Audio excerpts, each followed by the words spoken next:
श्री स्वामी समर्थ. हळदी कुंकू हा सण म्हणजे स्त्री शक्तीच्या आनंदाचा आणि मांगल्याचा उत्सव आहे. प्रामुख्याने मकर संक्रांतीपासून ते रथसप्तमीपर्यंतच्या काळात सुवासिनी स्त्रिया एकमेकींना घरी बोलावून हळदी कुंकू करतात.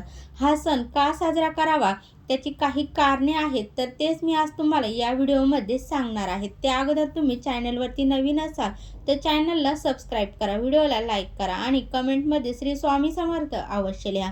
चला तर मग व्हिडिओला सुरुवात करूया. बघा, सुवासनीचे आदरातिथ्य आणि सन्मान. हळदी कुंकू हे सौभाग्यवती स्त्रियांना मान देण्याचे एक प्रतीक आहेत.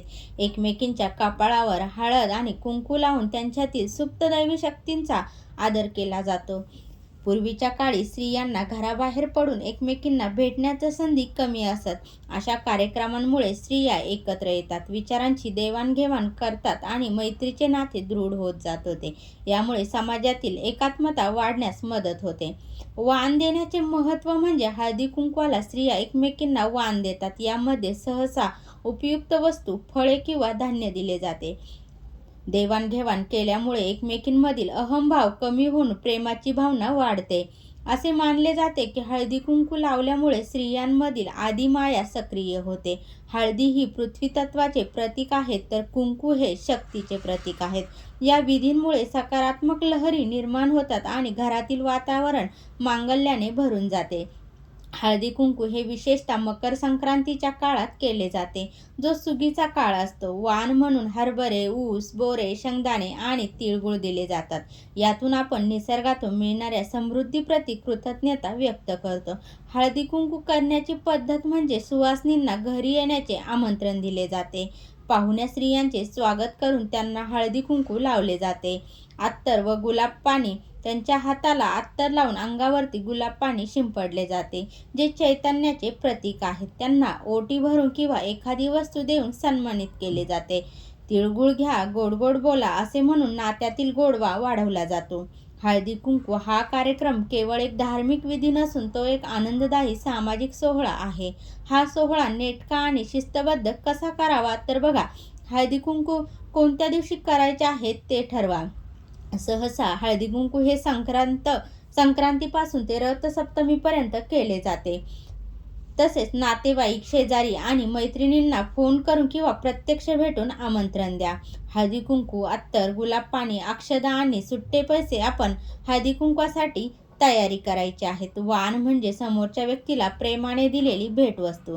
पारंपरिक वाणामध्ये मातीची सुगडी, हरभरे, बोरे, ऊस, तिळगुळ आणि आधुनिक वाणांमध्ये ताटली, वाटी, काचेच्या वस्तू, सौंदर्य प्रसाधने, रुमाल, रोपे किंवा पर्यावरणपूरक वस्तू दिल्या जातात. दारासमोर सुंदर रांगोळी काढा आणि तोरण लावा.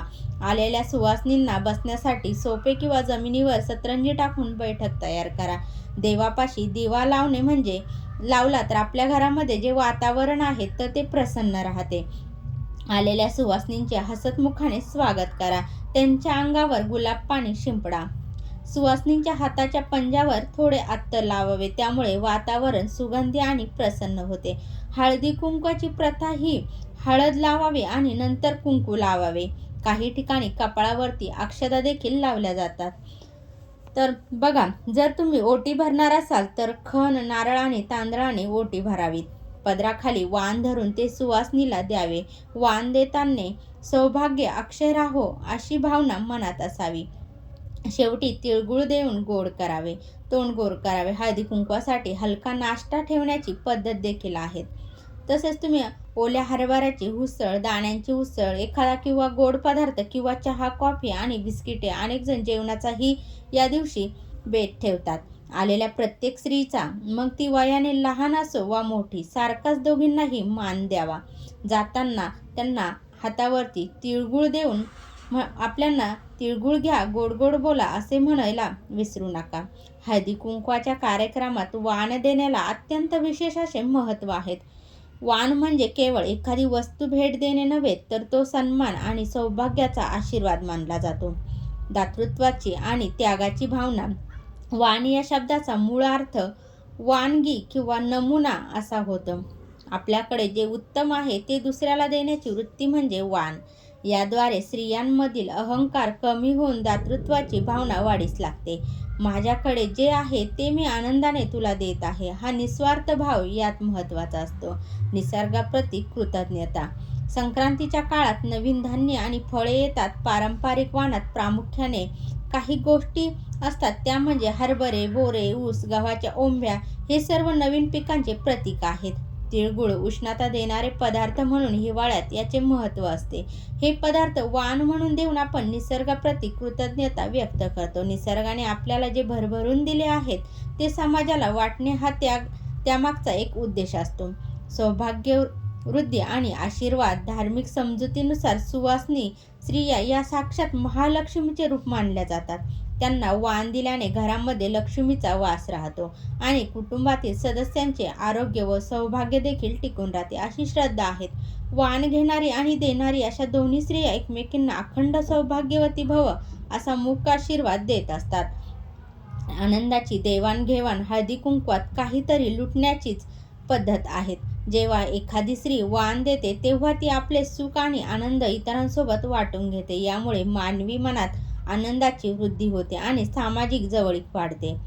सामाजिक एकता आणि समरसता. वाण देताना कोणतीही जात, धर्म किंवा धार्मिक स्तर पाहिला जात नाहीत. घरी आलेल्या प्रत्येक सुवासिनीला सारख्याच आदराने वाण दिले जाते. यामुळे समाजात एकता, प्रेम आणि आपुलकी निर्माण होते. विशेषतः ज्या स्त्रिया दैनंदिन कामात व्यस्त असतात त्यांना या निमित्ताने एकत्र येऊन विरंगुळा मिळतो.